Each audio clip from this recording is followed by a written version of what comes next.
میرا سوال یہ ہے کہ یہ کمیٹی جو ایک شروع ہوتی ہے یہاں پہ لوگ اسے وہ بولی والی کمیٹی بولتے ہیں، تو کیا وہ بولی والی کمیٹی جو ہے وہ جائز ہوتی ہے یا وہ ناجائز ہے؟ بولی والی کمیٹی میں یہ ہوتا ہے کہ جو ہے وہ سب افراد نے جو ہے وہ ہزار روپے جو ہے وہ ڈالے، مثال کے طور پہ 10,000 روپے جو ہے وہ کمیٹی کے ہوئے، تو اب جو ہے وہ جب مہینہ پورا ہوتا ہے تو اب جو ہے وہ آپس میں کہا جاتا ہے بھئی یہ 10,000 روپے کون لینا چاہتا ہے. صحیح. تو اب جو سب سے کم اس کے جو ہے وہ لگاتا ہے نا، جیسے 8,000 روپے کسی نے بولی لگائی، کسی نے 9,000 روپے لگائی، تو 8,000 والے کو وہ 8,000 کے بدلے میں دے دی جاتی، 10,000 دے دیے جاتے ہیں.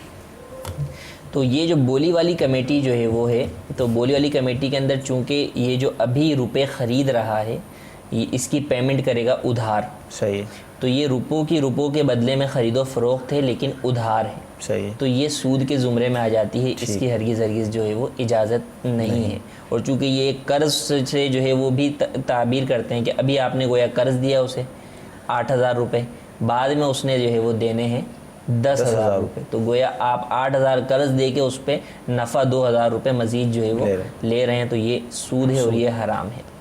جو دوسری صورت انہوں نے اختیار کی، اگر وہ ایسے ہی ہے جیسے ہم سمجھے ہیں، وہ یہ ہوتا ہے کہ اس کے اندر ایسا تو نہیں ہوتا، اس میں جو جتنی کمیٹی دیتا ہے اس کو اتنی ہی ملتی ہے. صحیح. جو جتنے پیسے جمع کرائے گا اتنی ہی ملے گی. صرف یہ ہوتا ہے کہ اب کمیٹی کے اندر یہ ہوتا ہے کہ یا تو پہلے ہی طے کر لیا جاتا ہے پہلی کمیٹی آپ کی، دوسری میری، یا پھر یہ ہوتا ہے کہ ہر مہینے کوڑا ڈالا جاتا ہے کہ جس کا نام آئے گا اس کو کمیٹی اس دفعہ کی دے دی جائے گی، اگلی دفعہ قرعے میں پھر اس کا نام شامل نہیں ہوگا، بقیہ کا شامل ہوگا.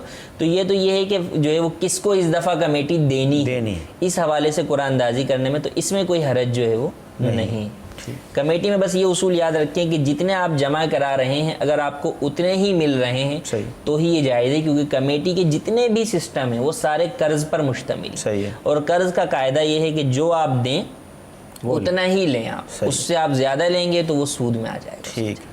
صلو علی الحبیب صلی اللہ تعالی علی محمد. مجھے اپنی اور ساری دنیا کے لوگوں کی اصلاح کی کوشش کرنی ہے انشاءاللہ عز و جل.